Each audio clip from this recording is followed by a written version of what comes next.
to the fourth panel of today's conference. You're all holding up very well. Thank you for that. The panel, as you can see, is entitled Gender Inequality in Southeast Asia, Causes, Consequences and Solutions. Perhaps a rather unusual panel to have in a conference so far dedicated to policy and international relations, but nonetheless very important. My name is Barbara Watson-Andaya. I'm a member of the Asian Studies Department at the University of Hawaii, and on behalf of my fellow panelists, whom I introduce in a few moments, Htun, Mina Roces, we'd all like to thank Don Emerson very much for inviting us to this conference, and we'd also like to express our great thanks to Lisa Lee, who's done a masterful job in logistics as well. But at the same time, I'd like to say a few words about the background to this particular panel. A few months ago, maybe 3 months ago, Don was looking at the rankings for the from the World Economic Forum for gender inequality. And he was quite interested to see that the Philippines ranked rather high in terms of a lack of inequality, and Myanmar ranked rather low. So he was very interested in this discrepancy, and that provided the seeds for this panel. So why am I here? I'm a historian of 17th and 18th century Southeast Asia. But I'm here because for over 2 decades, my work has been primarily, most of my work, not all, most of my work has been trying to provide a deeper historical background to contemporary work on gender in Southeast Asia, which for the most part has concentrated on the 20th and the 21st centuries. And I'd like to recall perhaps the first history of Southeast Asia, written 80 years ago by the French scholar Georges Sédès. And in that book, he singled out in particular as a regional trait, the importance of the role conferred on women. And in my own work, I've come, looking at the early modern period, roughly from 1400 to 1800, I've come to the cautiously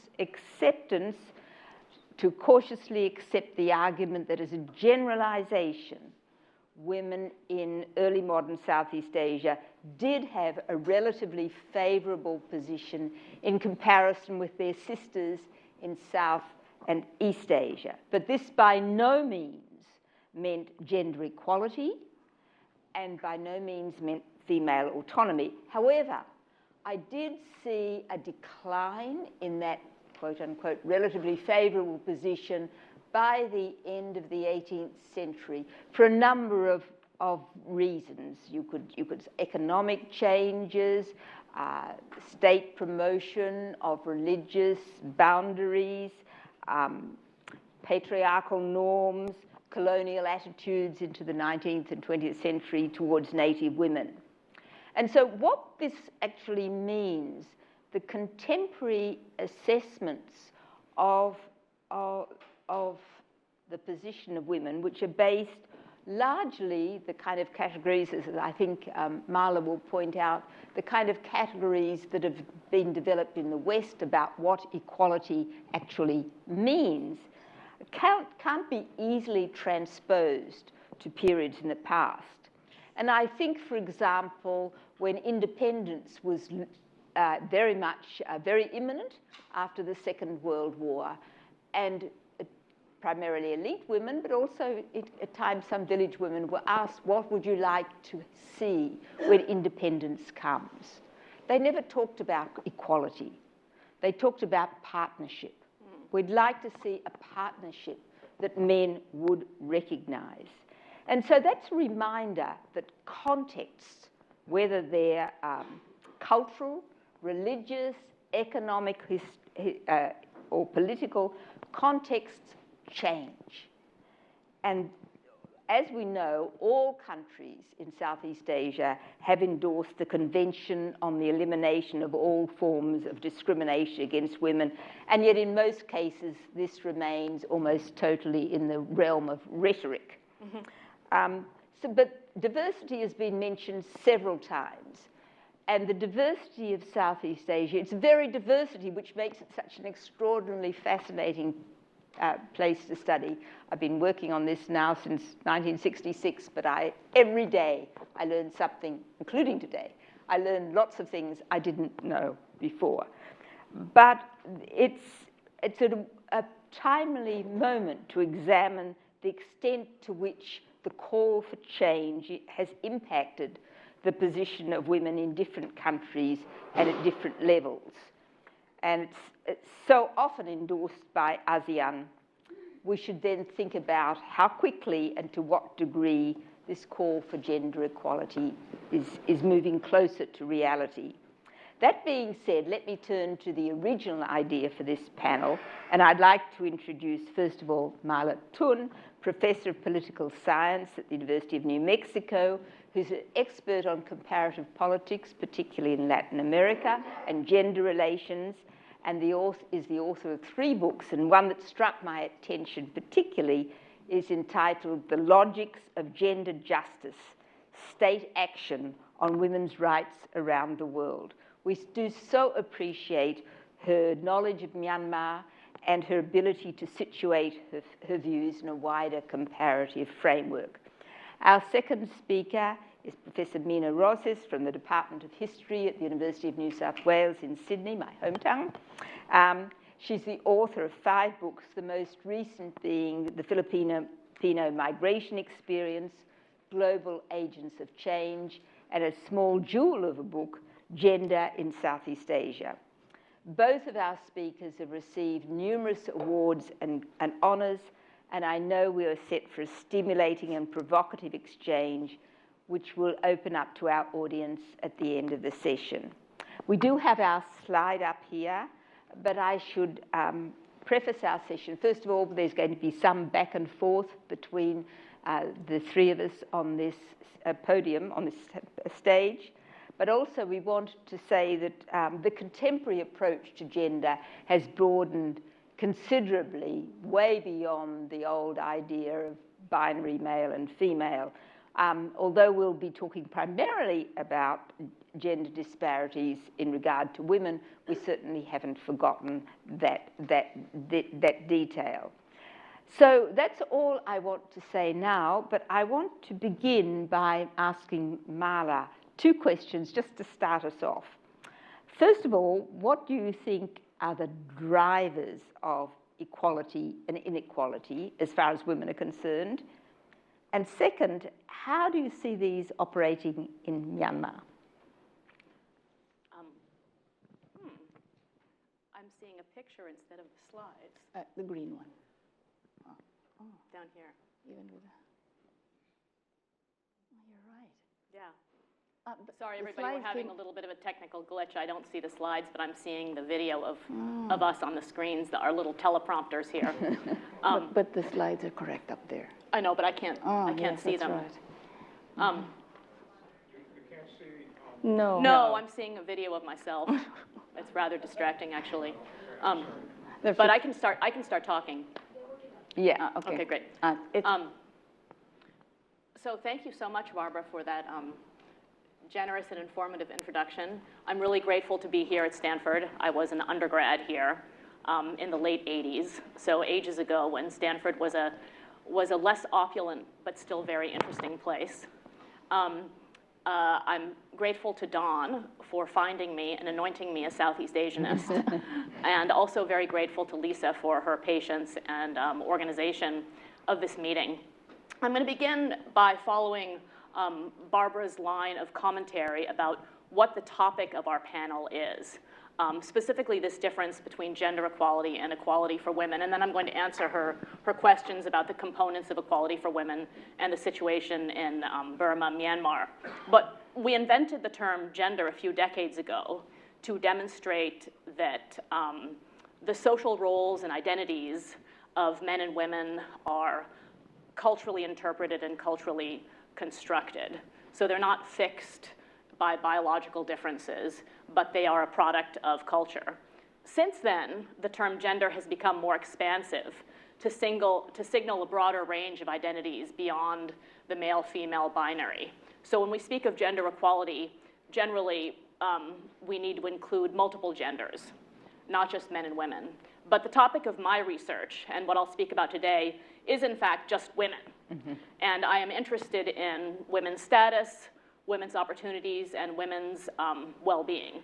And that's what I'll focus on. Now, even just looking at women, it's a very complicated, multidimensional, complex concept that we can think of as operating in 5 domains, or as Barbara put it, there are 5 drivers of women's well-being, status, and opportunities. The first is the household and the degree of male dominance and women's subordination in the household. Then we need to look at the economy, women's ability to support themselves and their families, education, women's acquisition of skills, and then their acquisition of social ties and connectedness through civic engagement. Finally, health and survival, and then vulnerability to violence in the household, public institutions, work, and the street. So these, at least 5 domains, are all driving women's equality. How can we measure these? So we can talk about them in the abstract, but there are lots of indicators that we can look at. So when it comes to the family, we can look at the gender division of labor, we can look at social norms, we can look at the persistence of family and personal status laws, which often codify male dominance, for example, by saying that women need their husband's permission to work outside of the home, by saying that men, fathers, brothers are the guardians, able to make decisions for a woman and marry her even without her consent. So these are concrete empirical indicators we can look at to measure the degree of male dominance in the family. The economy, we look at labor force participation, we look at the size of the informal economy, are women involved in survival work, and we look at access to resources. For example, participation in firm ownership, participation in the banking system, and so forth.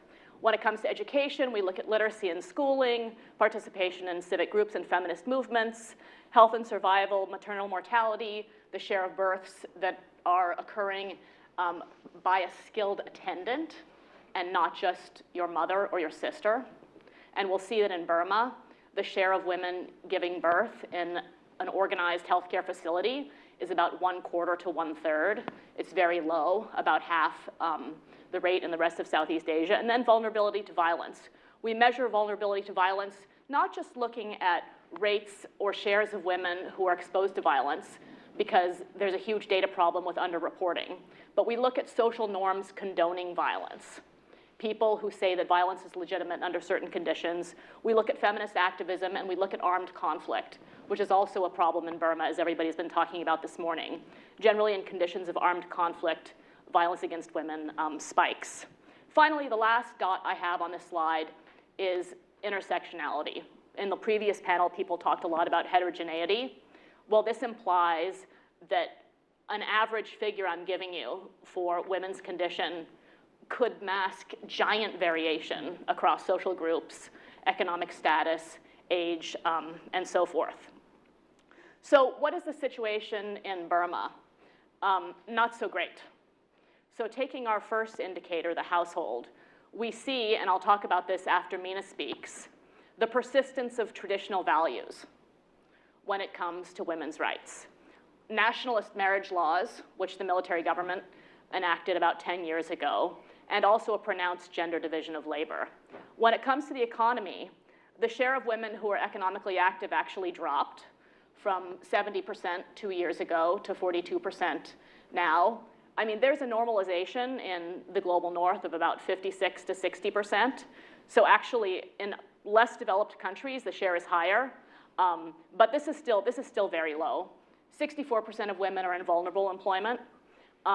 Only 33% of business owners are women, and only 46% of women have a bank account, which is about half of the rate in other Southeast Asian countries.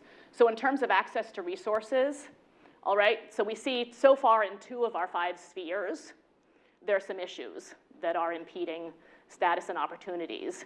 If you look at the education one, I'll just go briefly now, but obviously the authoritarian context precludes civic engagement, precludes organizing, precludes consciousness raising, which in the US in the 70s and in other countries was very critical to women getting out and actually being able to talk about their experience, to know that they're not the only one, that their experiences are more widely shared.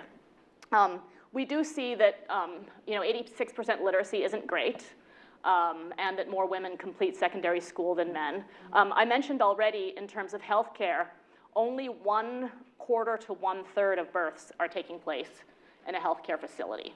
That is staggeringly low. Maternal mortality is also the highest in Southeast Asia. And when it comes to gender violence, because partially the authoritarian context, there's little feminist activism. And as Mina will say, feminist activism is really critical to get people to pay attention to the problem of violence.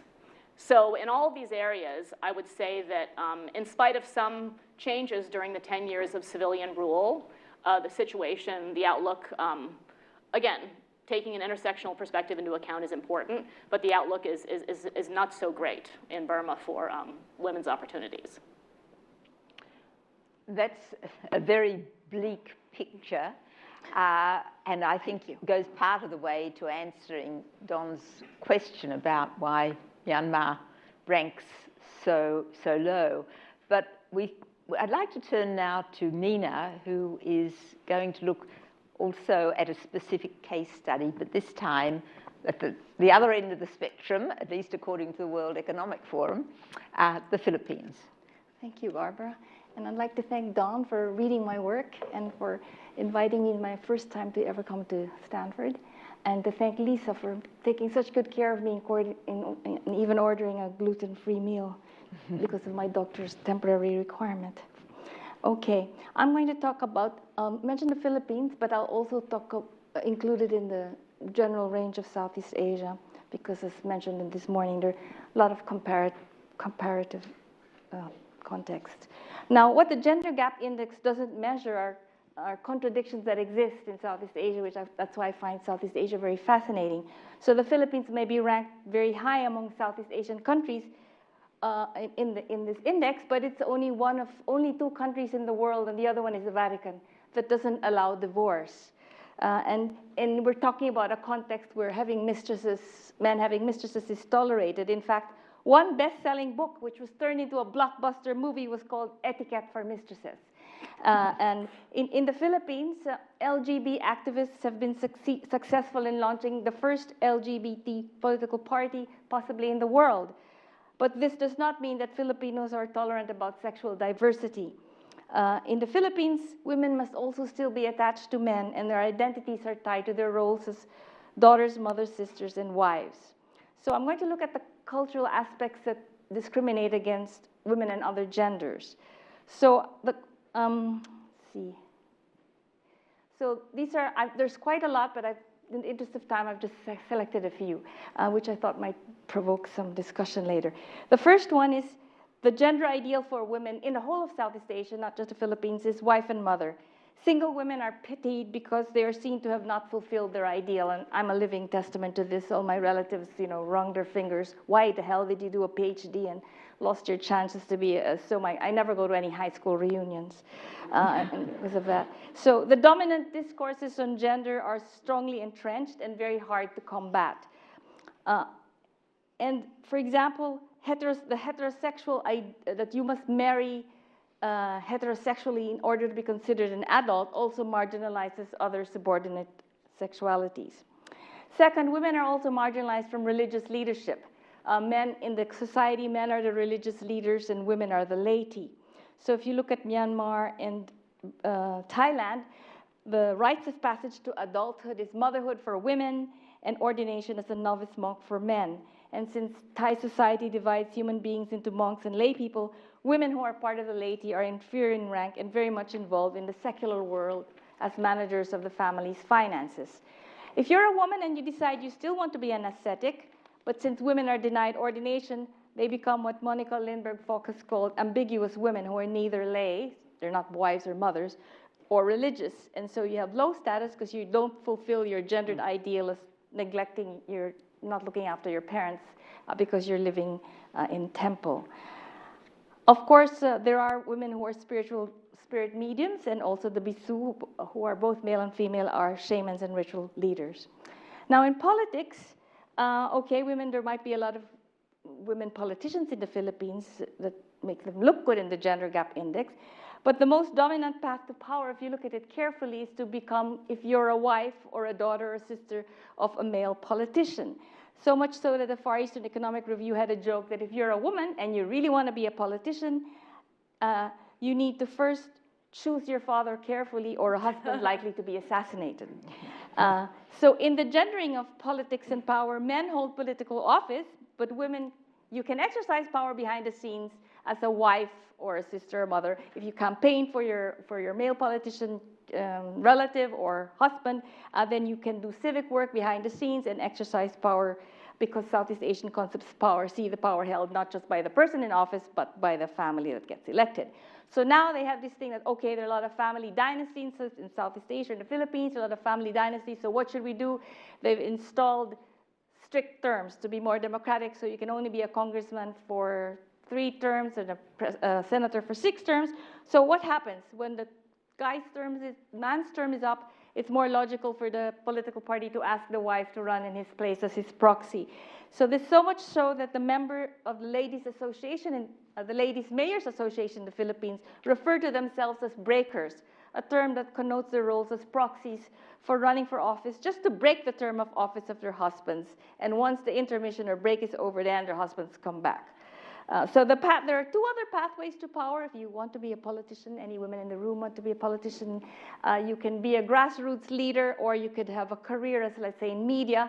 But of course, the more dominant way is to be related to a politician. So my photos here are limited to what copyright reasons. So I've gotten stuff that's in the public domain. But I wanted to give the example that the most interesting example that demonstrates the resiliency of this women's pathway to power is the example of Geraldine Roman, who in 2016 became the first transgender woman elected to the Philippine House of Representatives. Her success is not connected to the LGBT activism movement, because she didn't run under the party list of LADLA, that LGBT party. She's actually one of the female breakers I talked about, since she succeeded her mother, who exhausted her term limit, and her late father, who had previously held the congressional seat of the 1st District of Bataan. She doesn't call attention to her transgender identity and did not promote LGBT issues when she campaigned. I think that's changed recently. Since she had the sex reassignment surgery in the 1990s and she's married to a man, she's Catholic and supported by her family, then she's deemed a real woman. And this case, I thought, demonstrates that transgender women have been able to access political power if, like other women, they access power through kinship ties with male politicians and continue the family dynasty. The other thing is sexuality, which has not been raised as a feminist issue since the 1990s. Before that, it was raised in the context of prostitution. Now, sexuality is a kind of a complex issue, and it's connected to the family, the community, and even the nation, which I'll talk about in a minute, and with morality and the policing of desire. If you look at Thailand, Indonesia, and the Philippines, men are imagined to be naturally lustful, and women are supposed to be chaste beings devoid of sexual desire. So you've got a division of virile men and chaste women. And in the Philippines, the dominant cultural belief does not sanction the woman's right to sexuality. While sexual experience is part of becoming male, the suppression of sexuality is part of the cultural construction of being female. So Filipino men, as I just said, have mistresses. It's tacitly accepted by society that it's their nature to be naturally lustful. And since there's no divorce, to get status as a woman and a wife, then you show status by enduring it, quietly.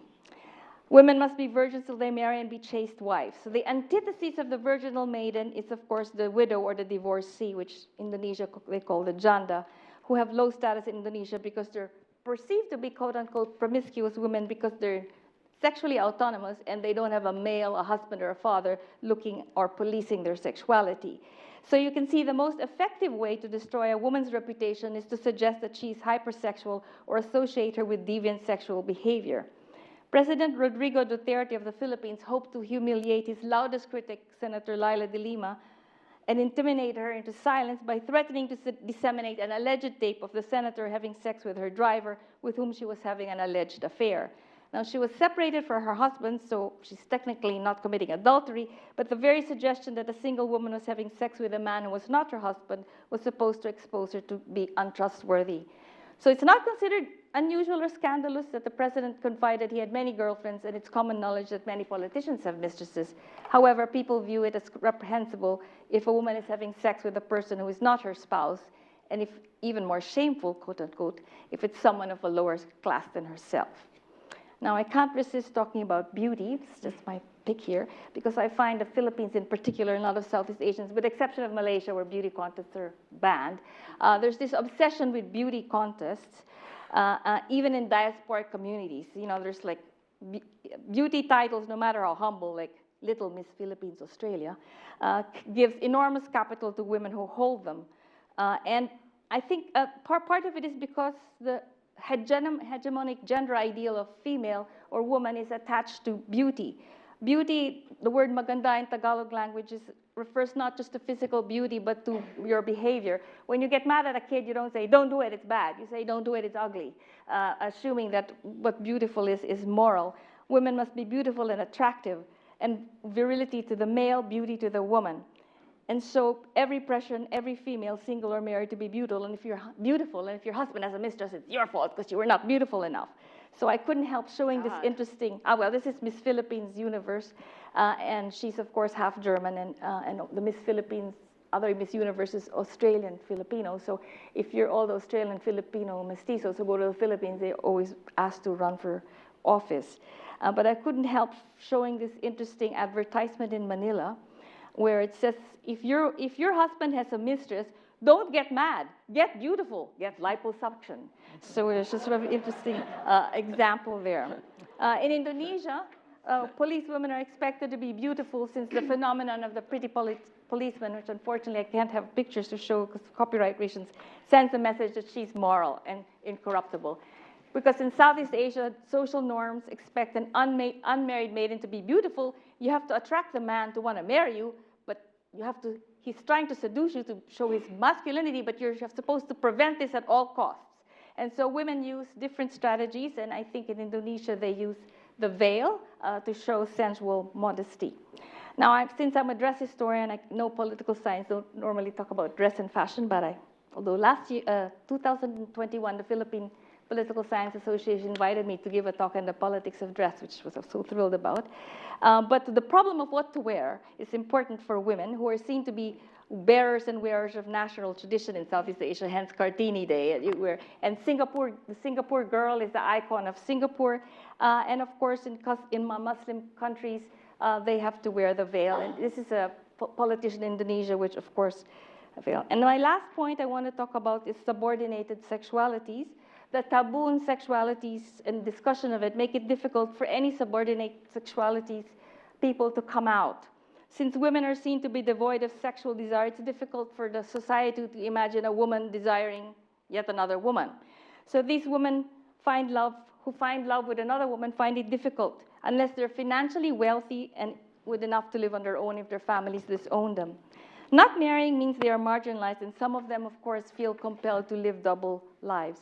And I want to say as a last point that sexualities are highly politicized in Southeast Asia, and non-heteronormative sexualities are seen as Western and threaten Asian values. Homosexuality is illegal in Malaysia and Singapore. And if you want to criticize a politician, as somebody mentioned Anwar this morning, you accuse them of some sort of deviant sexual thing. And that's sort of where I stop. So thank you. So we're going to look now, go back to Myanmar, but more in a comparative framework, looking at Southeast Asia in overall, and also looking at public opinion. We've talked about public opinion before today, but it is important to see what people think. And Mala has, I think, a very interesting collection of figures that I think will help you see that comparative difference. So one thing I'm going to do is just provide some empirical evidence for the claims that Mina just made, using mostly data from the Asian Barometer studies. So one thing that happened during the decade of civilian rule in Burma, Myanmar, is that there were 3 nationally representative studies, at least 3. So this one is data from the Asia Foundation survey that took place in 2014. And I'm also going to be referring to the Asian Barometer, which, as many of you know, is a 5-wave study throughout East and Southeast Asia. But they did it in Burma for the first time only in 2015, and then again in 2019. But basically, this is a question about the extent of your agreement with the statement, men make better political leaders than women, and the extent of your agreement with the statement, a university education is more important for a boy than a girl. And overall, the average response across all regions was 70%. So 70% of Burmese respondents said that men make better political leaders than women, which is actually off the charts, just in terms of a sexist view, because most people in the world answer in a really socially desirable way, and they, 98% will say that women are equally as competent as men to be president and so forth. So it's actually quite shocking when we first looked at these data to see 70% of people agreeing that men make better political leaders than women. A slightly smaller share, about 40% overall, the average, said the university education is more important for a boy than a girl, but that's still really high. That's still really high. So back in 2014 with this study, we see quite conservative or traditional views. And so what I'm going to do is talk about the persistence of these conservative views seen in these national surveys in Burma, show how they're linked to a cluster of traditional values, and then give a more optimistic note showing that they have changed over time between the 2015 and 2019 studies. So for example, this is now from the Asian Barometer study. And in the Asian Barometer, it's tricky because they actually directly ask only 2 questions related to women and gender. And so the question asks for respondents' degree of agreement with the statement, if one could have only 1 child, it is more preferable to have a boy than a girl. So this is the boy-child preference. And we see in 2015, you can see on the left panel, that 60% of Burmese agree with this statement, which is actually extremely high. That's a lot. I'm just going to go forward for a second. 60% agree that it's more preferable to have a boy-child. And this, if you look at the rest of Southeast Asia, 60%, we see Myanmar in the green, is a lot higher than other countries. So the Philippines comes in second with 46%, Thailand with 43%, Vietnam with 35%. But overall, I mean, these are fairly, it's pretty unusual to see a third of respondents agree, expressing explicitly a boy preference. But the good news is that between the 2015 and the 2019 Asian Barometer studies, this 60% agreement had dropped to 51%. So there was much greater likelihood that Burmese public opinion would align with global norms toward women's equality by 2019. And probably if we did it again today, there would be greater alignment. Okay, so I showed you this comparative one already. So the next question they ask in the Asian Barometer related to women and gender is for respondents to indicate whether they agree or not with the statement, women should not be in politics as much as men. So it's a little bit of a convoluted question, which people who are writing about the Asian Barometer often flip it or they interpret it differently, but I'm giving you exactly what they ask. Women should not be in politics as much as men. And so we see in 2015 on the left panel that 43% of people in Burma, Myanmar agree that women shouldn't be in politics as much as men. But by 2019, this has dropped to 30%. But that's, again, a really big share of people who believe that women shouldn't be in politics. Much bigger than we would see like in the 90s in Latin America, for example, when I first started looking at these studies. So this reservoir of traditional values is quite pronounced in the study. What's surprising, and this is analysis that we did with the 2015 Asian Barometer, is that we don't see a lot of variation across age cohorts.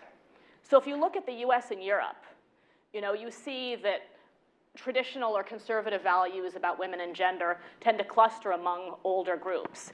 But here in both of these panels, about both of the Asian Barometer questions, women should not be in politics, boy preference, the line is straight, meaning the share of people agreeing on the y-axis doesn't change much when you move from younger to older respondents, which is actually quite striking, that young people are just as traditional in their beliefs as older people. Now I'm going to just do a brief analysis about traditionalism. So the Asian Barometer measures traditionalism, which they define as a cluster of values that characterizes many Asian societies before World War II. And it measures things like deference to authority, avoidance of conflict, doing what your parents say even if you know they're wrong, that kind of thing. And this is a multi-item scale, which then they kind of collapse into a single index. And here, Myanmar, Burma, in the green, compared to other countries in Southeast Asia, has the highest score on traditional values. This is from the fifth wave from 2019. But again, the Philippines and Indonesia are not too far behind. I mean, these are also pretty high scores on traditional values. Thailand with the lowest traditional values score. Now, this next slide that I'm going to show is actually traditionalism from the 2015 Asia Barometer, and we calculated the index a little bit differently. But this is just in Burma, and what I want you to get out of this slide is the degree to which, so on the y-axis is the share of people agreeing with the statement that women should not participate in politics as much as men. And what you're seeing on the x-axis is the traditionalism score. And those bubbles indicate how many people had a value on that traditionalism score of higher or lower. So just look at the first panel. This is the share of people agreeing that women shouldn't participate in politics. And as you move rightward, as you become more traditional, there are a greater number of people agreeing that women shouldn't be in politics. Okay, so that indicates that the traditionalism score correlates with conservative beliefs about women.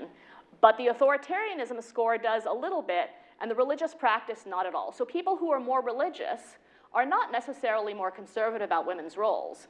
People who are authoritarian are maybe a little bit more conservative, but it's really the traditionalism that is closely connected to views about, women's restricted role in society.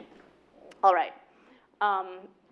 The same holds with preference for a boy child. We see a strong association between traditionalism and boy-child preference, less so with authoritarianism and not with religious practice. So unlike Ron Inglehart and Pippa Norris and great scholars of modernization working primarily from the Western perspective, right, where traditionalism goes with religion, the uniqueness of Southeast Asia and East Asia in general is that traditionalism is not related to adherence to religion, right? And it's not connected to views about women and gender. So Asia really causes us to correct ourselves, or to correct a lot of the findings of modernization theory, which is interesting. All right, so those are just my sources, and we can circulate those. I'm going to hand this back to you. Okay. And so what we'd like to turn to now, the last section before we have a little discussion among ourselves and then give you a chance to ask some questions too. Mina's prepared some slides on some of the activist movements in the Philippines now, which will help us end on a heartening note, perhaps. Thank you, Barbara. And this continues on, you ended with the traditionalism and religious beliefs. It's interesting because another contradiction is if in the Philippines, for example, the Catholic Church's uncompromising stance on contraception, sexuality, lesbianism, divorce, and euthanasia is a huge obstacle for women's rights, but you'll find out that feminist nuns are one of the most important feminist theoreticians and founders of NGO women's organizations. And when I started on women's studies years ago, all the Western scholars in women's studies always were surprised that there's such a thing as a feminist nun. In the Philippines, there is. So second wave feminists, I'll just, since it's a second wave feminism we'll talk about here since the 1980s, have theorized, women's movements in all of Southeast Asia have not, they were very careful to show that they didn't just get Western feminism and grafted it unproblematically to the Southeast Asian context. So in order to show that they're indigenization movements, all of them theorized the feminine from their own context and tried to replace gender ideals from each context with new ones. They were very self-conscious that their activism be homegrown and distinct from the West. At the same time, strategically, they were all transnationally located because they knew that they could get allies from overseas. So their organization is transnational, but their theorizing is indigenous. So the Philippine example, for example, in the Philippines, feminist Catholic nuns have tried to dismantle the impossible model of the Virgin Mary as the ideal woman. Instead of the suffering mother or the Mater Dolorosa, they replaced her with Mary, the Apostle of Jesus, and replaced the ideals with revolutionary fighters in Philippines who Gabriela Silang, who led the revolt against the Spaniards, or Lorena Barros, who founded the student movement in the 1960s, or Lisa Balando, a factory worker who was killed in a demonstration for higher wages. The Babaylan, or the pre-Hispanic priestess, became the muse of the feminist movement. This woman was a woman past menopause who was a wise person who healed the sick and did the rituals for the agricultural cycles. Feminists claim to have preserved the spirit of the Babaylan in their dangerous collective memory and constructed a psychological link with this mysterious woman. Interestingly enough, the wise woman has never been part of the way gender has been constructed in the Philippines. The woman as scholar is like just, it's not even in the masculine ideal, so it'll be really different. Feminists have theorized the religious roots of women's oppression. So they've looked at reinterpreting religious texts using the feminist lens. There's a group in Malaysia called Sisters in Islam, and it's a transnational group. Malay professional women based in Kuala Lumpur dedicated to promoting an understanding of Islam that recognizes the principles of justice, equality, freedom, and dignity with the democratic nation state. And what's radical about this group is that they are claiming to interpret the Quran by virtue of a direct relationship with God. And this organization is proactive in the field of jurisprudence, or the body of law based on human reason used to understand the Sharia. In Thailand, there's been efforts to establish a bhikkhuni, or a woman's monastic order, in Thailand, with Thai professor Chatsumarn Kabil Singh, now Dhammananda Bhikkhuni, receiving ordination in the Theravada Buddhist tradition abroad. Some Thai Buddhists criticize her for her audacity, but even without the monkhood's approval, she's been able to start her own bhikkhuni community at a temple south of Bangkok. So although she's not recognized by the Thai monkhood, she is recognized by the transnational bhikkhuni movement. So women's movements are transnationally linked that help them with their activism. I would argue that they do have mass followings, but these have ebbs and flows depending on the time period. And it doesn't necessarily follow authoritarianism, because in the Philippines, the women's groups blossomed after the Marcos regime fell the first Marcos regime fell in 1986, whereas in Indonesia, they had a women's movement before 1965 that had a mass movement.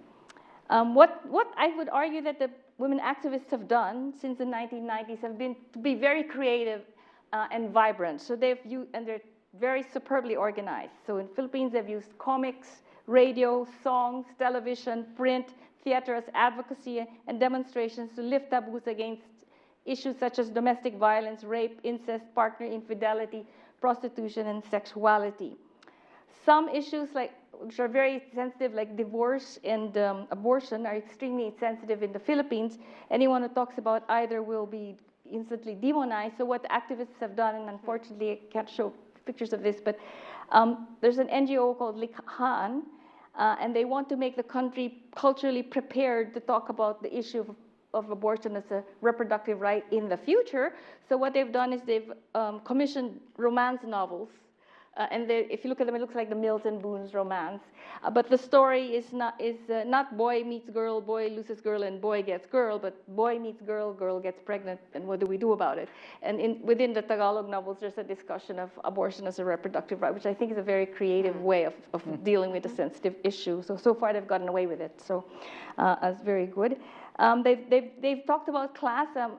Mala's talked about intersectionality. So there are groups that feminists organize on behalf of indigenous women, for example, and mostly for grassroots women. The difference between the first wave feminists for vote in the 1920s, these were elite women, but in the current feminist movement, they're led by middle-class women, mostly educated women. But they speak on behalf of what they call grassroots women, which is lower classes, what's privileged. They've located women not just in the lower classes, but transnationally. So they talk about migrant women's issues as well.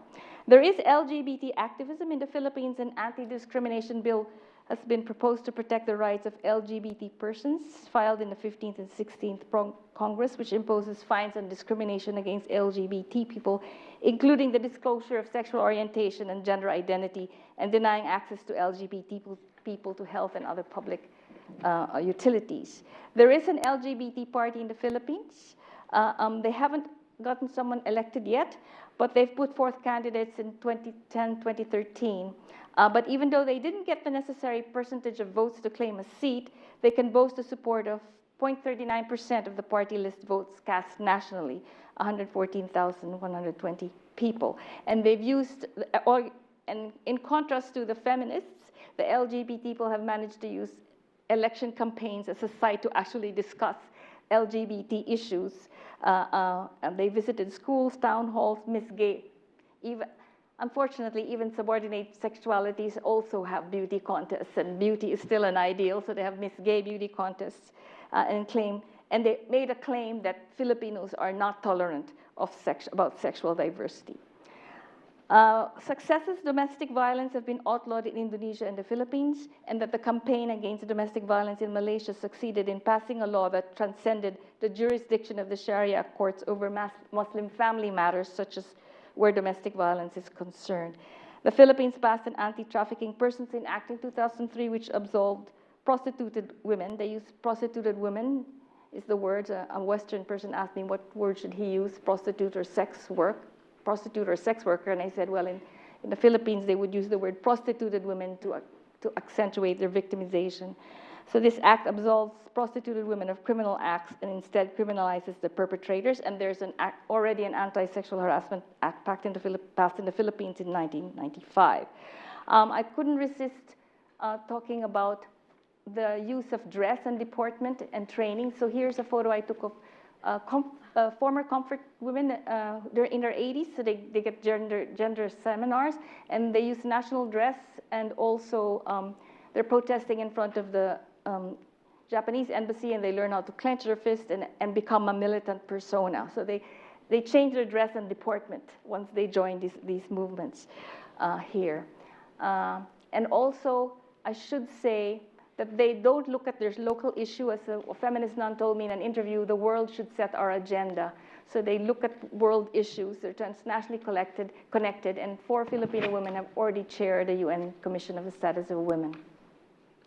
Now, I couldn't resist in this short, yes, since I'm a dress historian, I should say that feminists also used dress as part of their activism, so there's always a costume. I know in the Indonesian domestic workers unit, they used the apron and the head scarf. And here's a nun, she's passed away, unfortunately, Sister Chayong Rosario Batung. She explained to me that when she does work with the prostituted women, or she can't go to a bar dressed as in this habit, because then the bartender will say she's scaring away customers. So she comes out in her women's studies t-shirt. So they wear a civilian dress when it suits them. And Sister Mary John Mananzan told me that when they show up in demonstrations, they all put the habit on because it gives them, she said to me, we have moral power. So they use the cultural capital. But when they're out working with the women, they're going to put a t-shirt on with the women's movement. So to end this, I wanted to talk about what I think activists still need to do, which they haven't done. Some reflections. I'm sure there's more, and I'm eager to hear all your ideas that I've missed. At the moment, I'll say there is no women's vote. People don't vote for a woman just because she's a woman. And I am sure Mala's slides explained why. So I think it might be a good idea for feminists to try and build one. While LGBT activists have used the last current elections to campaign for LGBT rights and issues, feminists have not used elections as a platform to discuss feminist issues. Probably they think they want to get votes, and so they don't want to alienate people, and so they're not going to discuss. But then I think that's a lost or a missed opportunity to present women's issues. Second, I think what is needed is a critique of heterosexual masculinity. There's no campaign to problematize man's desire, the view that men are naturally lustful and abandon their girlfriends and mistresses. The problem of mistresses, which I can argue is a version of unofficial polygamy in the Philippines, has not been seriously addressed. Only one women's organization in the Philippines, Coalition Against Trafficking Women Asia Pacific, had a campaign against trafficking and prostitution, and they used the slogan, "Real men do not buy women." So that's a critique of masculinity. We need more of this. There's been no campaign, as far as I know, that they tell men to do domestic chores or to make childcare part of masculinity, for example. Interestingly, feminist activists in the Philippines think that the state and the church are the two most formidable enemies. They see that them as even more formidable than traditional attitudes. Maybe that's why, because they don't see traditional attitudes as more formidable. I see traditional attitudes as formidable, but maybe that's why feminist theorization has focused on the feminine. That's why maybe they haven't raised feminist issues in election campaigns. Feminist theorizing has focused on the feminine as well as subordinate sexualities and other genders, but perhaps they should also tackle heteronormative masculinity. They need to focus on remaking masculinity as well as remaking femininity, since men are the other of women.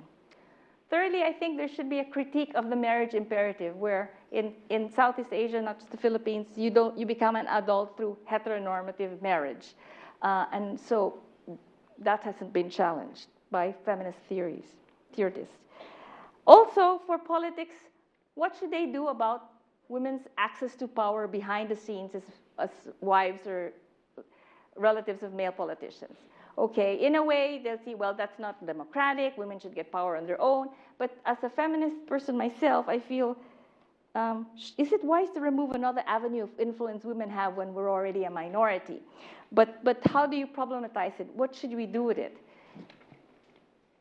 There should also be a pressing need for an educational campaign that challenges the cultural requirement that women be attached to men in order to access political power. And another thought was, should activists also devote their energies into tapping the talents of these wives of politicians and turn them into feminists? Give them a feminist perspective, because generally they're not. The activists are, you know. So is migration, another point I wanted to raise is, since I've also studied migration, the Philippines is 10% of the population, or 10 million are overseas, and there's a feminization of migration. A lot of them are women. And I noticed from studying that's a context which actually changes feminist ideals and constructions of the feminine. Women are now breadwinners, which they weren't before. Husbands have had to be house husbands and learn to cook and clean and take care of the children.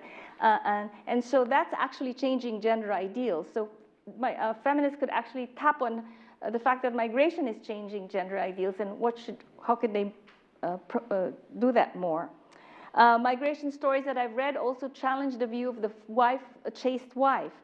There are lots of stories, of course, written using pseudonyms, but published on Filipino domestic workers in Singapore who call themselves single wives, so they invented that category, and they have dates and sexual affairs and boyfriends with South Asian men. And that's kind of quite radical. I think even in their stories, when they come home and their kids don't mind them because they've been separated from their kids, some of the stories will say, I'm not going to try and win my daughter back. I'm just going to focus on my life, and the NGO is going to be part of my family. And they criticize their family. So I think rejecting the role of the suffering mother comes from migration. I think the migration context, free from the prying eyes of the village and the family, has been conducive for migrants' makeovers. They reinvent themselves. In a Tagalog movie called It Takes a Man and a Woman. It's a blockbuster. This woman goes to Canada for 2 years, comes back and says, I'm a new person, I'm Lida 2.0. So I think these migrants go back and everybody gets transformed by migration. They learn new languages, they learn new ways of seeing the world, they come back and reinvent themselves. And that, as global agents of change, or as they also alter gender ideals. Finally, I want to have a think about women have power as consumers because they hold the purse strings and they decide what to buy. And just looking from the migration side, a lot of migrants have a lot of power, and in fact, they've been criticized for conspicuous consumption and buying too many Louis Vuitton bags. So the state, both the state and the NGO, are now introducing financial literacy seminars to try and get them to stop spending and to save and invest, and to turn migrants from conspicuous consumers to investors. So one can argue it's another way of disciplining the migrant, but one can argue that it's also a testimony to women's power as consumers. And I think my current project is not finished yet, it's almost done, is to show how women's power as consumers has actually challenged the feminine in ways that feminist activists haven't also thought. But this is the last example that I give as a rare example of the state actually trying to curb feminine consumer power because they see the potential in it. And it'll be nice if feminist activists also see that potential. So thank you very much. Maraming salamat po.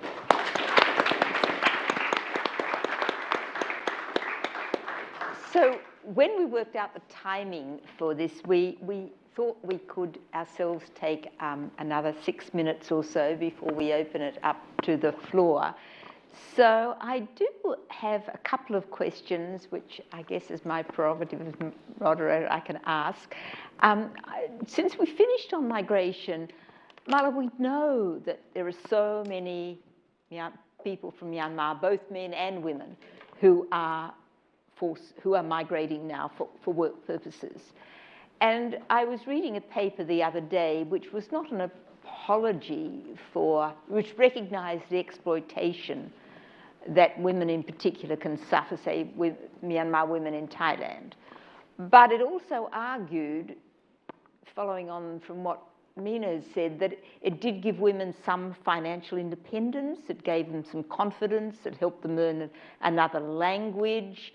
It had some aspects. Now, do you think that's so in the Myanmar case, and if it is, could you foresee any kinds of possible changes that it might bring? So, I mean, I think it's important to distinguish between different categories of migration. I mean, there's migration when you're fleeing a context of war and persecution, right, where it's not a choice. Or there's migration when you're trying to seek more opportunities and generate income for your family. And I think that in the Philippines, it has been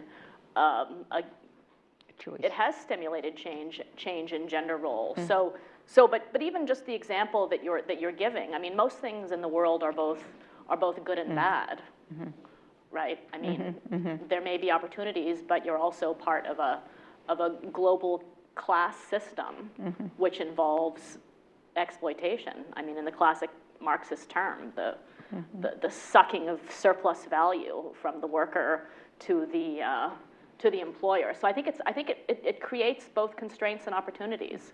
But I think it's important, especially in the case of Burma, to distinguish between Rakhine, forced migrants and then people who are leaving in search of opportunity.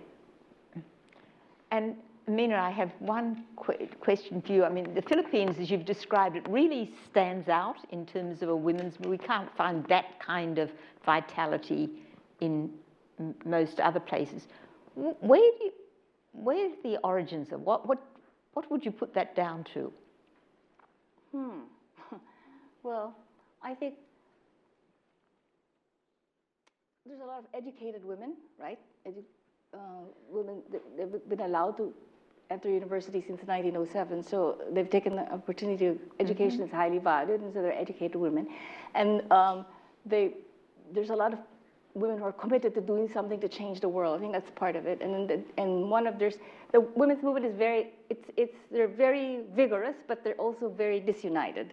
So there's a lot of disunity, but they're superbly organized. So it'll always be like the last minute, and everyone will all turn up, and it'll big thing. So I think it's because they want to get involved. These middle-class women, they want to get involved. They want to change the world. It gives them a role and a status and a meaning in life, and so they do that. And the attitude is contrary. They want to not be like Western feminism and not be looked at as man haters. So they're also supported by their men, and they're very, even those introducing abortion as a reproductive, the men are always supported in the books. They're nice people. That the father takes the daughter to Singapore to have an abortion. I mean, there's always some. I think that's the other thing. They don't want to alienate the men, and so they've also had men's support. So I have to credit that. And I'd like to give both of you an opportunity. There's something you wanted to say that you didn't have time before we open up the floor to the audience.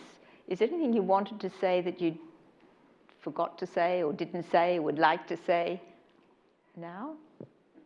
Keen to see you. No? Just get them to... Well, I'm going to say something. Yes, go on. One of the things that struck me in your preference for boys chart was that Indonesia and Malaysia were one of the lowest ones. I mean, there's still, in comparison. That's, as I was talking about, the importance of history and the importance of looking at change. Because time and time and time again, when there are commentaries on the 17th and 18th century in Indonesia in particular, but also the Malay areas, observers will say, a man counts himself lucky the more daughters he has.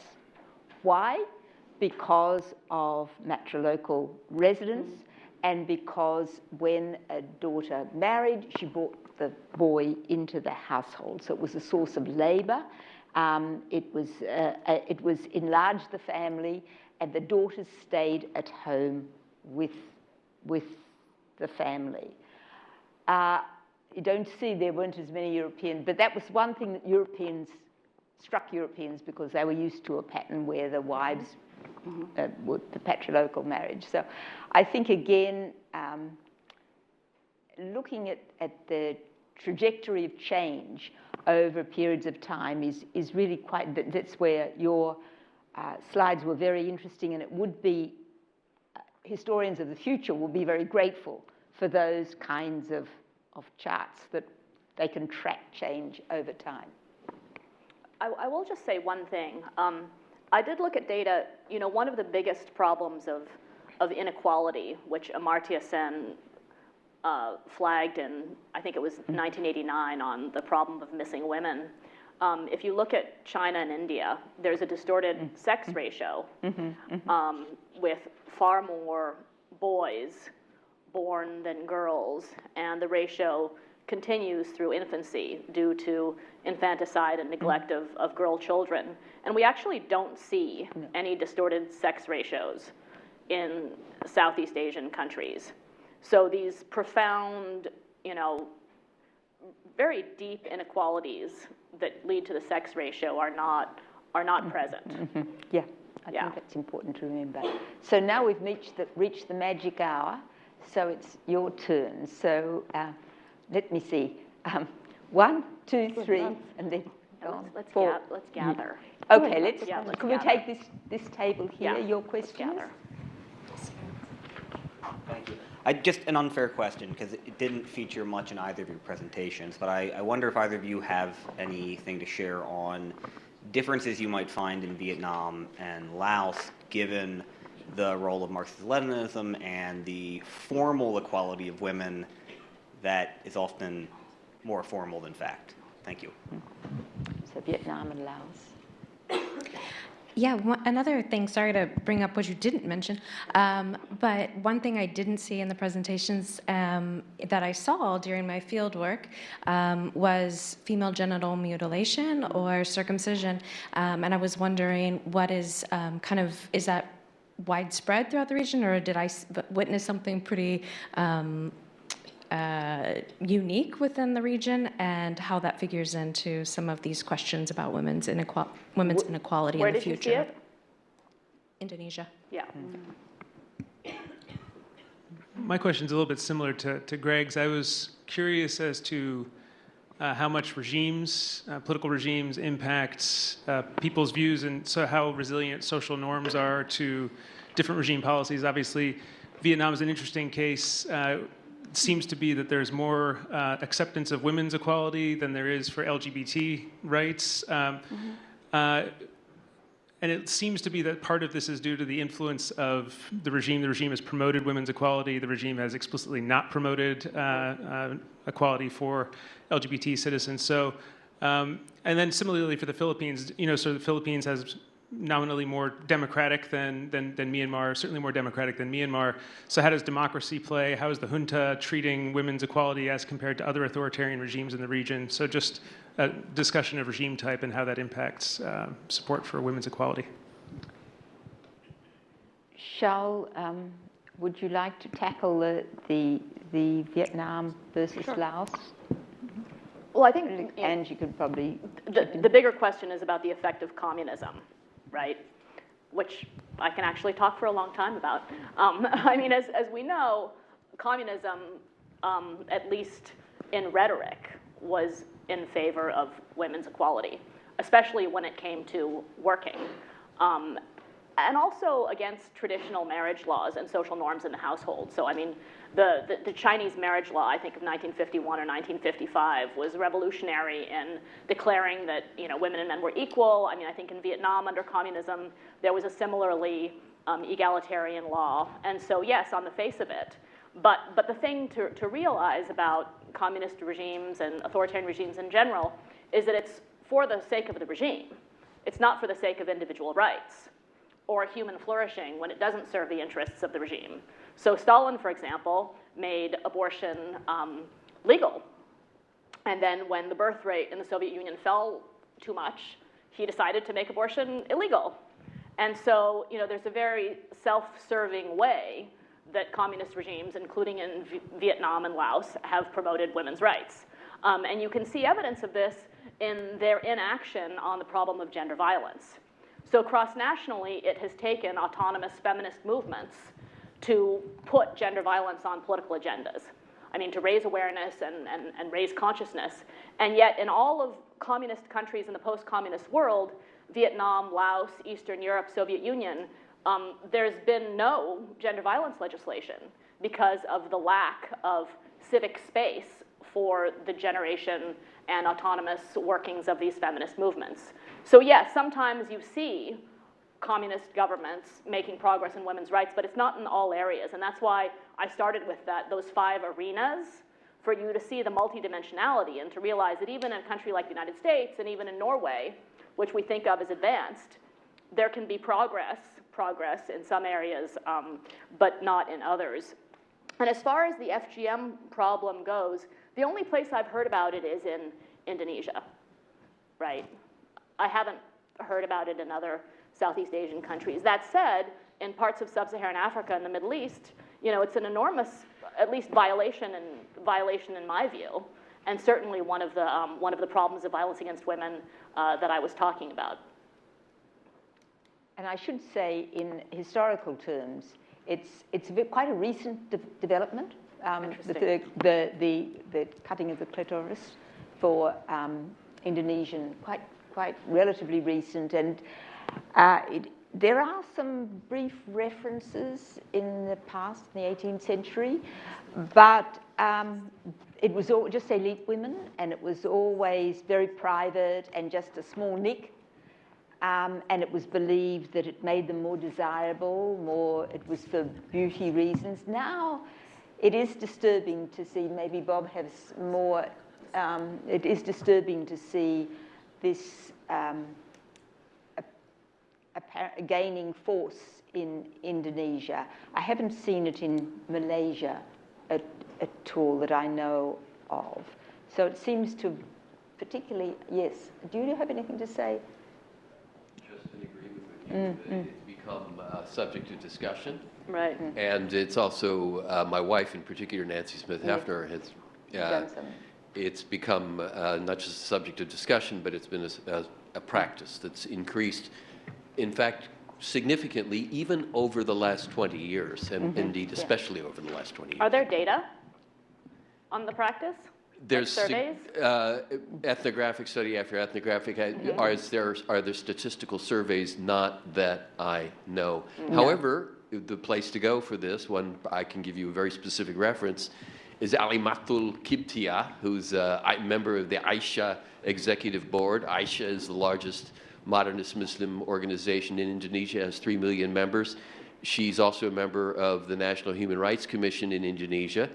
And this is an issue, this is one of her central struggles and commitments. So, and she has been doing not national statistics, but she has been doing statistical study of Muslim women. Yeah. And Angie, you had something to add about Vietnam. Yes. Do you have? I completely in agreement with you, Mina, about the issue of it is a regime that basically is very utilitarian. The regime, and I can speak to that because Jane Warner and with other scholars had written a book. Jane Warner sadly passed away, but the book is on household economy. So the book by Jane Warner is a collected edited volume with those of us who did fieldwork in Vietnam. It's called Household Economy. The main argument in that book is that the VCP, the communist regime, during wartime would put women on the pedestal. Oh, in Vietnamese we say "giặc đến nhà đàn bà phải đánh," meaning that when invaders coming to town, to your country, women too have to fight. Then women catapulted in the role of generals. After the war, women are becoming internal general, nội tướng, which means that, you go back to the household, you control the budget, you do everything, but the decision making are very, very small. But I have a happy note to add to that, is that the most recent labor code in Vietnam, the 2019 labor code, thanks to the effort of the Women's Union, thanks to the effort of the civil society organizations, we fought, and we have the whole chapter on women's rights, chapter 10. Let's take a look at the 2019 labor code, in which sexual violence, sexual harassment is not allowed in the labor code. So which is yay to the women. Yes. Mina, do you want to add? I can't say anything about Laos, but I know the authoritarian regime, I didn't have time to talk about it, but authoritarian regimes do have an impact on women's movements, and authoritarian regimes do interfere in defining the feminine, and Vietnam is a great example. So you've got when there's the war, suddenly women are equal to men and they're warriors and lead tanks. And then afterwards, at the end of the war, we go back home. And suddenly, 1989, there's a Miss Ao Dai contest. And suddenly, Vietnamese are back with wearing national dress and women at home. But then now there are more ideals. Women can be professional women in Vietnam as well. So authoritarian regimes, but it's exactly what Mala said. They do it. It's in the interest of whatever the state wants. It's not in the interest of really women's rights. And in the case of Vietnam, there's only one women's organization, so it's very difficult for other groups it has to be the one sanctioned by the state, the Women's Union. And also in terms of, women are generals of the interior, right? They hold the purse strings, but according to Anne-Marie Leskowicz anyway, it doesn't give them status, because when you go to the market as women dominate traders, you have to bargain, and it means you have to act duplicitous and flatter the customer, and that means you're not so moral as the guy who makes less money than you, but doesn't have to behave immorally to get his money. So there are all these other contradictory things that and also I think in Vietnam, women do domestic work and men do not, and this is a kind of a designation, according to Vietnamese scholars, which I think is everywhere in Southeast Asia. And so the middle class now can hire domestic workers, which they didn't have in early part before 1989. So I think that's also interesting. It's a communist regime, but and so the women who succeed are the ones who can do it at the cost of another woman doing the domestic work. And that's the other thing. The Filipino ones, why do they succeed? These are middle class women who have domestic workers also, so they can participate in women's movements. So, and I think we can collect another, say, 3 questions. I think Don had one, and then Paul, you had one. Yes, and Richard. Okay. Don? So we've got 3, right? Okay, I find this absolutely fascinating. Every bit as interesting as Bob Hefner's panel, which I also appreciated very, very much. So I'm a very lucky person, learning a lot as I listen to you. And I can't resist but mention that Maria Ressa won our journalism award, which we make annually. And I'm not saying because of that, but in any case, went on even to higher heights of achievement with the Nobel. And that raises the question, people like Corazon Aquino, people like Megawati in Indonesia. I suspect I know the answer, but anyway, to what extent is the prominence of certain women in Southeast Asia a significant move in the direction of greater gender equality? And that's a very specific sort of focus. A much more general approach would be to ask questions that are about changes, basic changes in society. For example, take the proposition that what Southeast Asia needs in order to improve the condition of women, women's rights, is number 1, peace. That's a precondition, especially, of course, in Myanmar. Second, it needs democracy. We looked at the evidence for what authoritarianism can do, and without ignoring the remark about Vietnam and communism's somewhat abstract commitment to gender equality, perhaps democracy is a precondition. And then lastly, and perhaps most difficult to kind of pin down, is modernity, because there's traditionalism which is playing a role. Now, what modernity even means, I have no idea. But those are some very broad thoughts. Maybe you could just single out a couple of responses. And would you like to ask? We'll hold you for the next round. Yeah. Okay. So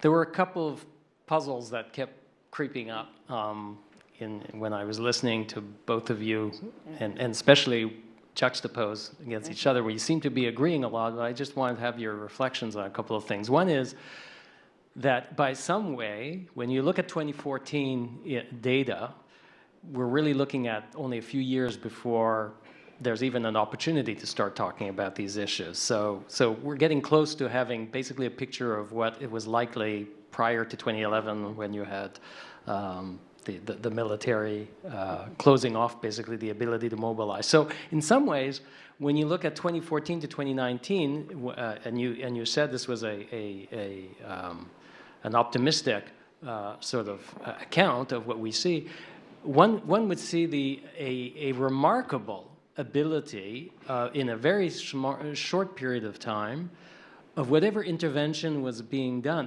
This is not a grassroots movement that's very solid that grew. There was clearly an opening up to gender discussions that had some significant effectiveness.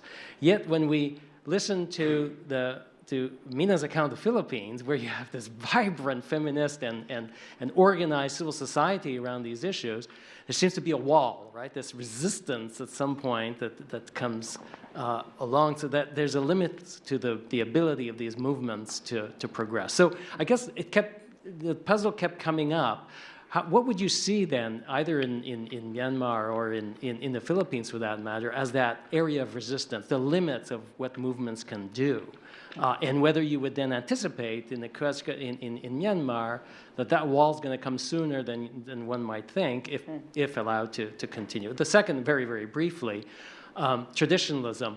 Is in Myanmar the fact that most people in Myanmar are still in a survival economy, very precarious economy, does that reinforce traditionalism in some ways, and is that sort of part of the barrier? I would expect that might be important. Yeah, yeah, I have a question. I mean, the Philippines is quite a paradox, right? So in terms of gender equity, it's almost Scandinavian level in certain indices, and yet it produced the singularly most toxic masculinity populism in the person of Rodrigo Duterte. So I wonder if the two are related. My sense is the two are related in the sense that Duterte's toxic masculinity was a response or a backlash to perceive over-privileging of women. Of course, this is perception. I completely agree with you. We shouldn't romanticize the situation. But for me, the more interesting paradox is how, if you look at it, the Philippine feminism, you can trace it all the way back to Babaylan pre-Hispanic era. And yet Duterte and his masculinity, toxic masculinity, is now presented as a true traditional Filipino versus feminism as a Western liberal import. When the reality is that our feminism has a root in the pre-Hispanic, pre-Western era, right? I mean, this is what I notice as someone who's a non-feminist scholar. And I find that very interesting and troubling at the same time, yeah. Well, Mina, would you like to begin? Thank you for that. I hadn't thought about it from the, but it is true. I think, I don't know if it's a backlash or not, because I mean, even when the Philippines was colonized by America, and one of the Governor General Leonard Wood first said, if you want to find the best man in the Philippines, you'll find it's a woman. So even the colonizer kind of figured, because the woman does everything, the shopping, the thing, the organizing, the business, but the woman always has to give star to the guy. And even when female politicians get elected, I interviewed quite a few, and they said to me, you can't go in Congress and tell them, I'm smarter than you, you'll never get your bill passed. You have to take them to lunch and, you know, hold their hand and, oh, can you interpolate me and, you know, vote for me? And that kind of has more impact than challenging them.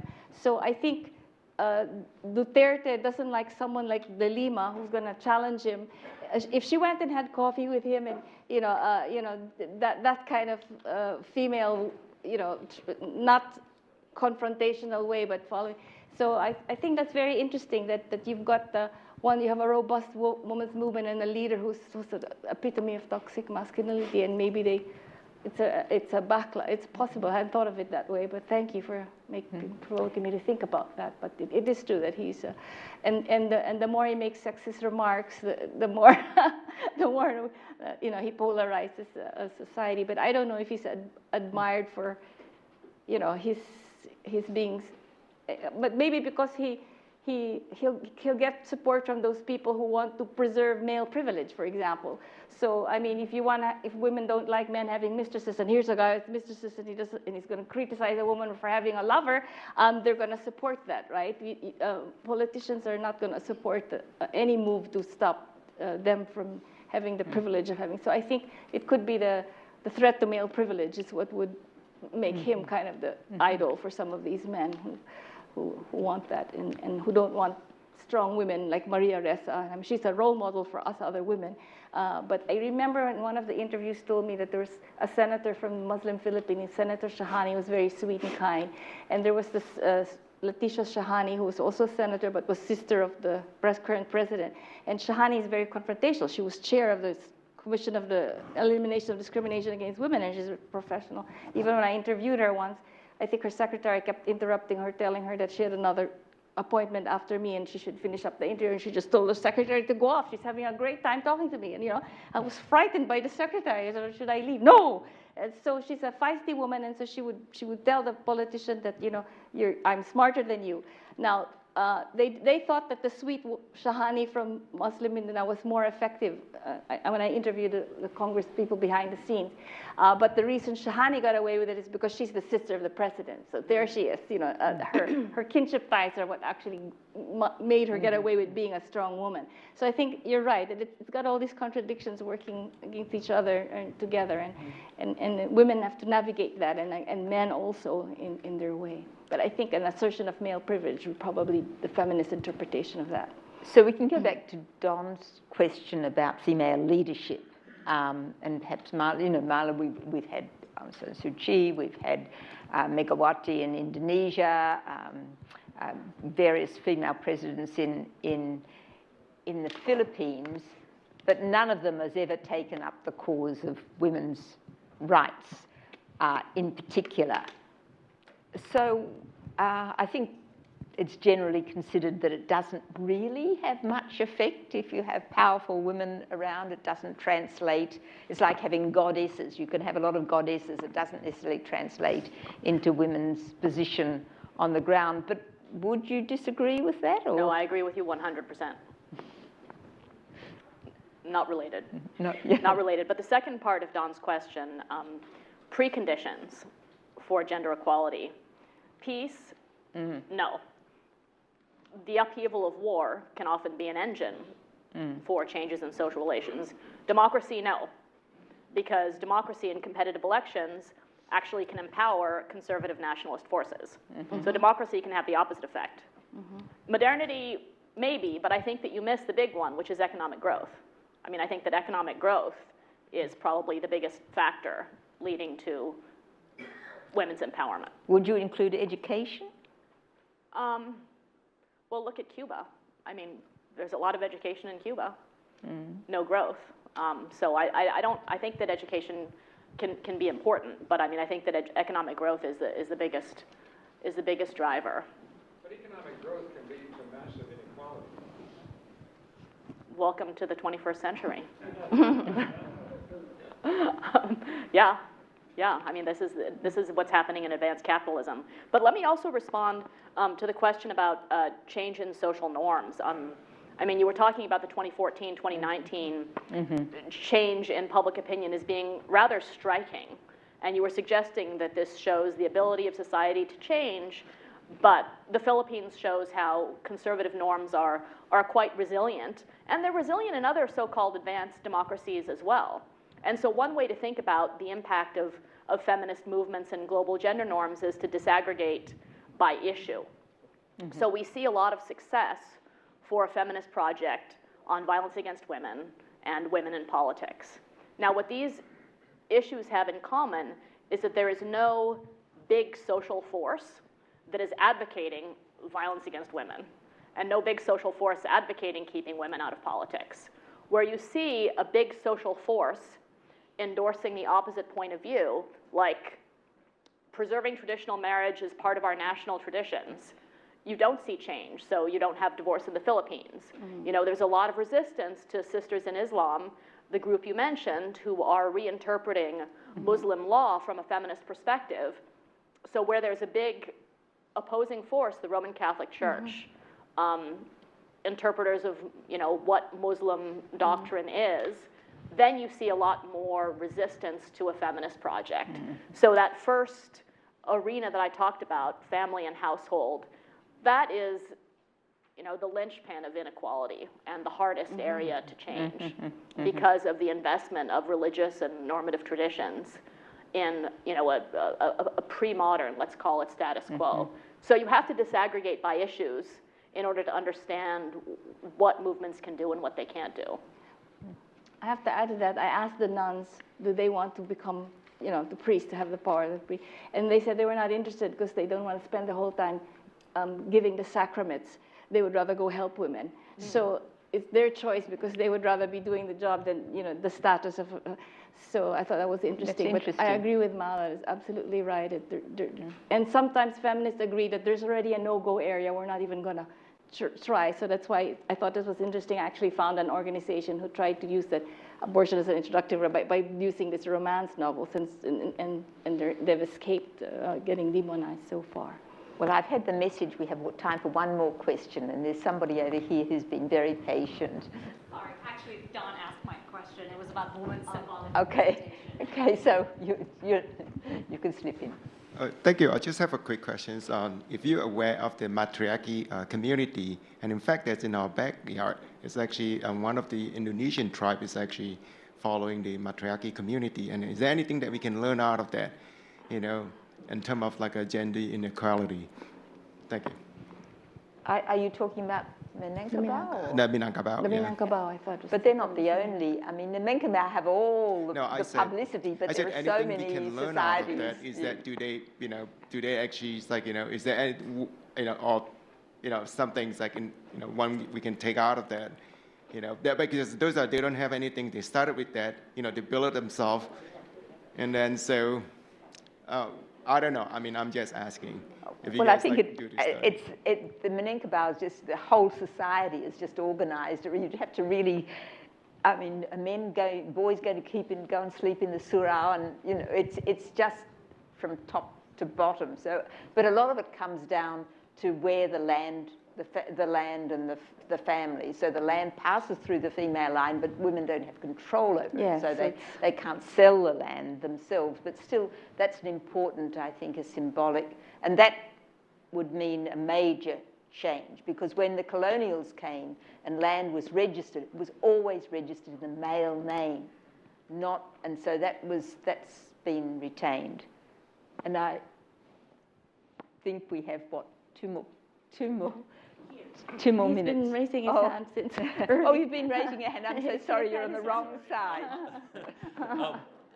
Thank you very much for your talk. I have two questions related, I think, but the relation might not be quite clear. The first one is for Htun. The first one is, so you've given us a lot of data about how bleak it is for women in Myanmar today. What do you make of the discourse of traditional equality of women in Myanmar, right? So it's a discourse that was sort of parroted by the nationalist government in the 50s and 60s, appears in tourist brochures. I believe it has colonial origins, but it's quite prevalent, right? Mm-hmm. At least when Myanmar faces the outside world, mm-hmm. right? Mm-hmm. And then my other question is, one of your graphs, it appeared that there was some sort of correlation between misogyny and traditionalism, but no correlation between traditionalism and religion, if I read it correctly, if I read the two charts correctly.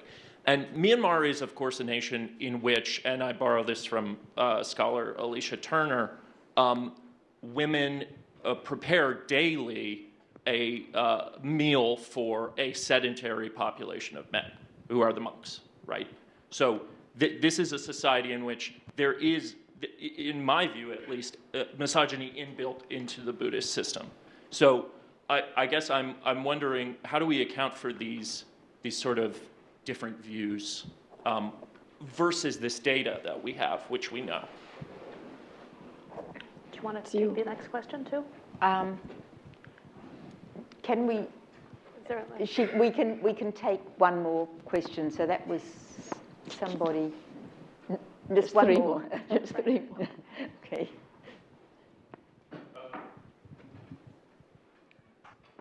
Hi, so Frank Fukuyama. So this is a question for Mala.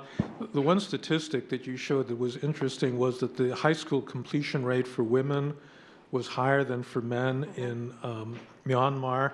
And one of the almost universal results recently is that women are graduating from universities in much higher percentages. I mean, it's true here, it's true in Europe, it's true in the Persian Gulf, in these extremely conservative countries. And I'm wondering whether that's also a pattern that you see in Southeast Asia, and whether that might be the basis for a real shift in gender relations, you know, in subsequent years. Well, did you want to take one? I think we have to cut it off now. Sorry. We've got tea and coffee in a minute. Okay, so just to finish up with the last two questions, the traditional discourse of women's equality, I think, is a myth. Mm-hmm. I mean, I think it's just that. Yes. It's a fabrication. And I have relatives in Burma who give all of their money for gold plates on the pagoda, build meditation centers, serve monks, and I think it's a sign of a closed society and lack of economic development. I do think it's sexist, but I see it more as a symptom of poverty driving people into these traditional religious practices. On Frank's question about women's educational attainment exceeding men's across the world, and even in extremely conservative Gulf countries, So we know from data in the advanced democracies, if we look at wages and success in careers, that single women are the same as single men. Mm-hmm, mm-hmm. Stanford Graduate School of Business graduates, right? They're going to do as well as men until they become mothers, mm-hmm. right? And then they drop off the cliff in terms of their wages, the amount of discrimination against them, and their career advancement. Mm-hmm. Even women who hire full-time, 3 nannies and who are workaholics are still subject to this motherhood penalty. So I think that until this motherhood thing is solved, and I don't know what solved means because I'm a mother of 3. I love being a mother. So I don't want to take away motherhood, but the evidence shows that motherhood mm-hmm. is the big factor leading to sort of discrimination and disparity in economic attainment, career attainment. Well, on that note, and until men can bear children, I think we're kind of stuck. But well, thank Silicon you. Valley, they're creating parentless breeding. The cells on their own can generate kids. So, well, this is our future. The brave new world. Thank you, everyone, for being a great audience, and thank you, our panelists. You did a great job. Thank you.